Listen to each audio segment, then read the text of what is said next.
Hi, everyone. I'm Ken Woods, Artistic Director and Conductor of Colorado MahlerFest.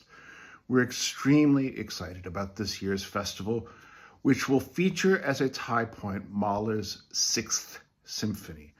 Now, music lovers generally don't think of Mahler as exactly a happy-go-lucky kind of guy.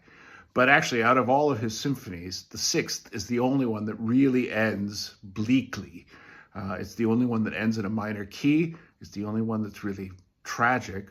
And it really stands apart from everything else that he wrote. Now, Mahler had a habit of thinking of his symphonies as having heroes, like there was a little hidden narrative in the music. In the First Symphony, he's even explicit that in the last movement of the symphony, the hero has to accept the inevitability of death in order to triumph over death. The Sixth Symphony's hero is, to me, the most heroic of them all. Mahler said very, very little about what underlay the dark emotions in this piece. He wrote it at a time when he was otherwise thriving, newly married, at the peak of his career, in fine health and full fettle. And yet he wrote this bleakest of all symphonies. But in the bleakness, there is titanic struggle. There's epic drama. And the hero in this piece, for those who are willing to look for him or her, is the bravest and the most resolute of them all.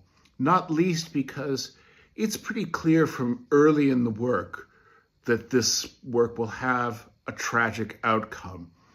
Right from the get-go, there is a motive that signals that fate will not be denied and that this will not be a symphony that ends in A major. It will be a symphony that ends in A minor. And certainly in the final movement of the work with these famous hammer blows, it's clear even from the first one that the hero's doom is sealed at that moment. And yet what does the hero do? The hero fights on, the hero resists, the hero endures, not because he thinks he can save himself, but because he knows that that's the only chance to save others. I'm often reminded in this work of the beautiful line from near the end of Saving Private Ryan, where Tom Hanks's character is dying and he says to the young Ryan, "Earn this." We live in an age where a great deal of personal sacrifice hasn't been necessary for many, many years because our society has become affluent and safe and comfortable. And we all sense now that the winds of change are blowing and that we are entering a period of more challenge, of more adversity. And it's an era in which we will have to remember the power of sacrifice, of self-sacrifice, of believing in something bigger than yourselves.